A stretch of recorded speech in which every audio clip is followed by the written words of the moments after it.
अगर आधी रात को किसी पहाड़ी गांव में तुम्हें चूड़ियों की खनखनाहट सुनाई दे तो जान लो कि मौत लाल साड़ी पहनकर तुम्हें लेने आ पहुंची है।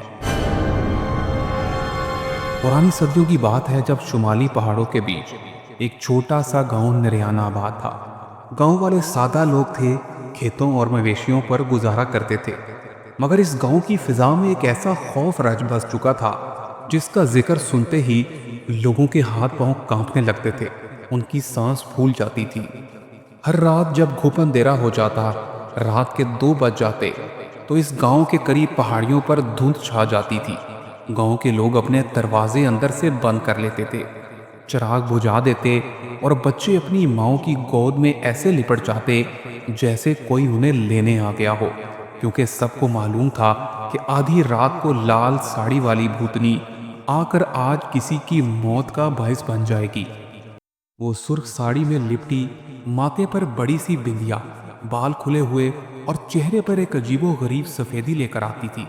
इसकी चूड़ियों की टकटक और पायल की छनकार सन्नाटे को चीर जाती थी। गलियों में गूंज की आवाज, लेकिन सबसे भयानक मंजर ये होता था कि इसके हाथों में हमेशा एक लाश होती थी। जो भी इसको देखता उसका सांस रुक जाता था। वो कभी किसी जवान लड़के की लाश ले जाती, कभी किसी अधेड़ आदमी की, और कभी किसी औरत की लाश को घसीट रही होती थी। आहिस्ता आहिस्ता गांव में लोगों की तादाद कम होने लगी थी।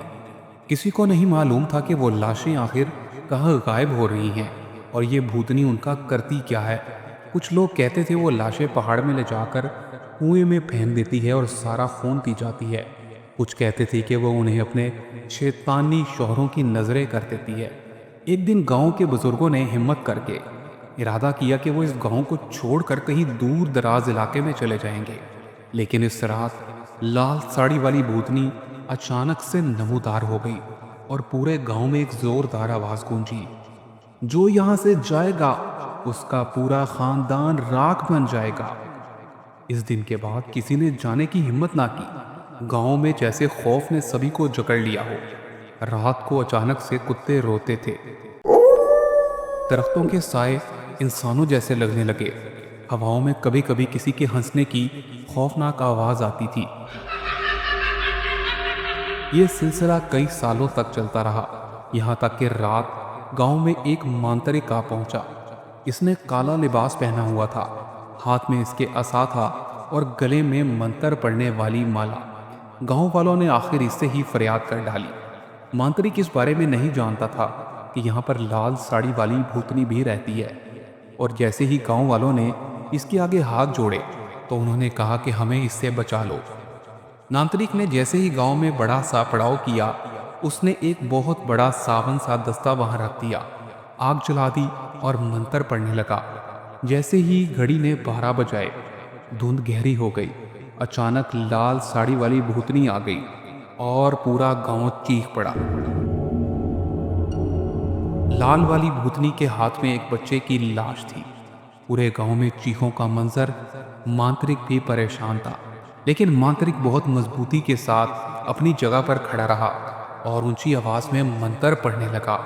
जैसे ही इसने मंत्र पढ़कर फूंक मारी, भूतनी तड़पने लग गई।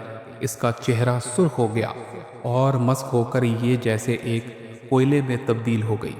बाल सांपों की तरह लहराने लगे। इसकी चीखें इंतहाई खतरनाक थीं। पहाड़ों में जा गूंजी और वो एक आग के गिर्द घूमती रही, लेकिन आग उसे अंदर से जला रही थी। गांव वाले देखते रहे कि कैसे लाल साड़ी वाली भूतनी धुएं के बादल में तब्दील हो गई है। फिर बहुत दर्दनाक चीख उठी। कहते हैं इसके बाद गांव में सुकून लौट आया है। अब लोग अपने दरवाजे खोल कर सोते हैं, रात को चिराग जलाते हैं और अब कोई लाश भी गायब नहीं होती है। कहते हैं कि अगर आज भी इस गांव के पुराने कुएं के पास जाएं तो सुर्ख चूड़ियों की मधम मधम आवाज़ें अभी भी आती हैं और किसी औरत के हंसने की आवाज़ गूंजती है। आखिर ये लाल साड़ी वाली भूतनी है कौन? अगर जानना चाहते हो तो सब्सक्राइब कर लो।